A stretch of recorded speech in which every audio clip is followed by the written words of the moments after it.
Pelabuhan ini akan dikelola oleh perusahaan daerah, Kadiau. Di bawah perusahaan daerah ada anak perusahaan khusus untuk mengelola pelabuhan. Dan itu dikelola oleh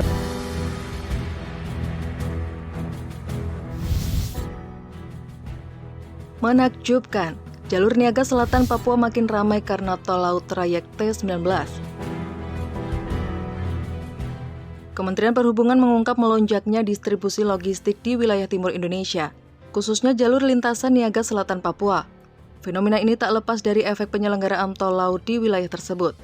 Hal ini dapat dilihat dari supply demand kebutuhan di wilayah-wilayah kabupaten yang menjadi pelabuhan singgah lintasan kapal KM. Logistik Nusantara II pada trayek T-19 yang terus meningkat tajam. Direktur Lalu Lintas dan Angkatan Laut Kapten Antoni Arif Priadi, dalam keterangannya Jumat 2 April 2021, mengatakan pada voyage perjalanan ketiga yang lalu, 14 kontainer batu chipping komoditi unggulan daerah Kabupaten Jayapura dari Pelabuhan Depapre telah tiba di Merauke, karena tingginya permintaan kebutuhan pembangunan fisik infrastruktur di wilayah tersebut. Berikutnya pada voyage keempat tanggal 30 Maret 2021, KM Logistik Nusantara II mengangkut 42 kontainer muatan berangkat. Kemudian deviasi lintasan tujuan adalah ke Pelabuhan Pomako, Kabupaten Mimika yang mengangkut 33 kontainer, dan menjadi yang terbesar dalam penyelenggaraan tujuan pelabuhan singgah tol laut trayek T-19 sampai bulan Maret 2021 ini. Tenaga ahli utama Kedeputian 5, Kantor Staf Presiden Profesor Theo Fransus Litai juga mengatakan hal ini tentu menjadi akselerasi baru dan bentuk inovasi kerjasama yang sinergi antara pemerintah provinsi bersama pemerintah daerah Kabupaten Merauke, Kabupaten Mimika, BUMN melalui Bulog dengan merangkul Aliansi Petani dan UMKM Lokal Merauke, serta para pelaku usaha sebagai JPT dan Siper di bawah koordinasi Alfi atau Ilva DPC Merauke untuk meningkatkan produk komoditi unggulan daerah Merauke yaitu beras. Hal senada juga disampaikan Kepala Kantor KSOP Kelas 2 Jayapura, Taher Laitupa, bahwa T-19 sangat bermanfaat bagi daerah-daerah di wilayah Papua, bahkan daerah pegunungan karena proses pengiriman barang telah menjadi sangat mudah dan cepat dengan beroperasinya kapal tol laut. Bahkan saat ini penyelenggaraan bisnis proses tol laut telah dilengkapi aplikasi teknologi mutakhir yang sangat mudah diakses oleh masyarakat yaitu aplikasi Si Tol Laut. Menurut Kepala Dinas Perhubungan Kabupaten Merauke, Franciscus Anggawen, trayek T-19, Merauke, Kokas, Sorong, Korido, Depapre, Sorong, dan Merauke ini menjadi bukti nyata program strategis nasional tol laut di Indonesia. Hadir khususnya di wilayah 3TP, bahkan akselerasi baru yaitu dengan adanya penambahan pelabuhan singgah atau deviasi ke Pomako. Menjadi hal yang sangat baik dari sisi manajemen waktu saat distribusi logistik yang harapannya juga dapat menekan biaya logistik tinggi di wilayah pegunungan Papua. Kepala Dinas Perindako Provinsi Papua, Laduani mengatakan dengan beroperasinya KM Logistik Nusantara II di Pelabuhan Depapre membuat para pelaku usaha lokal terus bertumbuh. Seiring dengan jalur perdagangan yang mulai terbentuk dengan mengikuti mekanisme pasar lokal dan nasional dengan hasil komoditi unggulan daerah seperti beras, karet, kelapa sawit, perikanan, dan komoditi unggulan lainnya di Papua. Sejalan dengan itu, Bupati Jayapura Matias Awaito menyampaikan, komoditi unggulan Kabupaten Jayapura saat ini tidak hanya batu chipping, tapi juga komoditi lainnya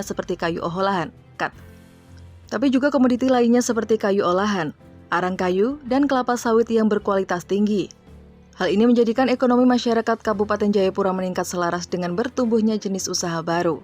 Sementara itu, Ketua DPC Alfi atau Ilva Merauke, Bakri Alhamid mengungkapkan, muatan berangkat pada voyage 4 ini sangat bervariasi, mulai dari komoditi unggulan beras, gambir, dan dedak. Ini menunjukkan akselerasi kebutuhan dan permintaan sangat cepat dan berkembang yang tentu berdampak bagi produksi petani Merauke untuk hasil produksinya dapat langsung dipasarkan pada konsumen. Pada pelaksanaan tol laut trayek H19 tahun 2021, sampai pada triwulan pertama di Papua terus bertumbuh dengan meningkatnya permintaan komoditi lokal. Hal ini membuat lompatan cepat perekonomian daerah di wilayah pesisir Papua, khususnya di Depapre dan sekitarnya, terus bergeliat tumbuh. Dikutip dari tribunnews.com, hal ini menjadi ekonomi masyarakat Kabupaten Jayapura meningkat selaras dengan bertumbuhnya jenis usaha baru. Bahkan komoditi unggulan daerah Papua telah banyak diminati beberapa negara tetangga di wilayah Pasifik. Bahkan potensi permintaan jalur niaga perdagangan ke negara-negara Pasifik semakin kuat. Seperti di Papua Nugini, Kepulauan Salomon, Vanuatu, Palau, dan negara-negara tetangga lainnya.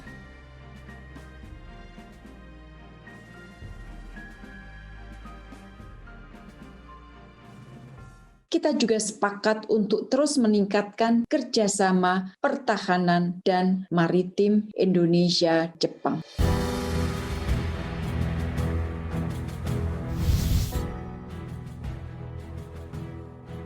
Gokil, Prabowo deal borong senjata Jepang untuk RI. Pemerintah Indonesia dan Jepang menyepakati kerjasama terkait transfer alat utama, sistem persenjataan, dan teknologi dalam waktu dekat. Untuk membahas lebih detail lagi terkait hasil safari Menhan Prabowo dan kerjasama yang berhasil dijalin, Menteri Pertahanan Prabowo Subianto Selasa 30 Maret 2021 menandatangani kesepakatan yang memungkinkan pembelian peralatan pertahanan buatan Jepang. Pertemuan ini merupakan tonggak sejarah dalam hubungan bilateral RI-Jepang, menyusul kita saksikan bersama yang merasa terhormat bersama Menhan Jepang Nobuo Kishi menandatangani perjanjian transfer peralatan militer dan teknologinya dari Jepang ke Indonesia. Dikutip Kyodo News, bersama dengan Menteri Luar Negeri Retno Marsudi, kesepakatan ini diambil setelah keduanya melakukan pertemuan 2+2 atau 2+2 bersama dengan Menlu Jepang Toshimitsu Motegi dan Menhan Nobuo Kishi. Perdana Menteri Suga menyambut baik kunjungan Menteri Luar Negeri Retno dan Menteri Pertahanan Prabowo ke Jepang, serta menyampaikan harapan bahwa perjanjian antara pemerintah Jepang dan pemerintah Republik Indonesia tentang pengalihan alat dan teknologi pertahanan yang ditandatangani pada hari yang sama akan menjadi landasan kerjasama keamanan lebih dalam antara kedua negara. Dalam pertemuan ini, kedua belah pihak sepakat untuk mempromosikan kerjasama keamanan dan pertahanan termasuk pengalihan alat dan teknologi pertahanan. Ini merupakan balasan dari kunjungan Perdana Menteri Jepang Yoshihide Suga ke Indonesia beberapa waktu lalu. Prabowo menyatakan keterbukaannya kepada Jepang untuk mengembangkan alutsista bersama. Pihaknya mengundang Jepang untuk berpartisipasi dalam industri pertahanan kita dan dalam modernisasi kapasitas pertahanan Indonesia. Dalam serangkaian pertemuan itu, Prabowo mengajak Jepang untuk bisa lebih berperan dalam membantu modernisasi kapasitas pertahanan Indonesia. RI dan Jepang juga tengah menjajaki kerjasama penguatan kapasitas pelatihan bagi personil militer kedua negara. Dalam kesempatan yang sama, Menhan Jepang Kishi mengatakan negaranya sepakat memperkuat kerjasama pertahanan dengan Indonesia. Menurutnya, RI dan Jepang memiliki prinsip yang sama, seperti menjunjung nilai demokrasi, penegakan hukum, dan kebebasan berekspresi.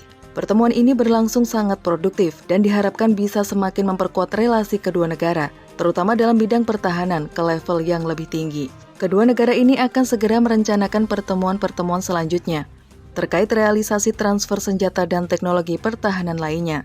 Meski begitu, pihaknya tak menjelaskan secara detail senjata apa yang akan diekspor Jepang ke Indonesia dalam waktu dekat.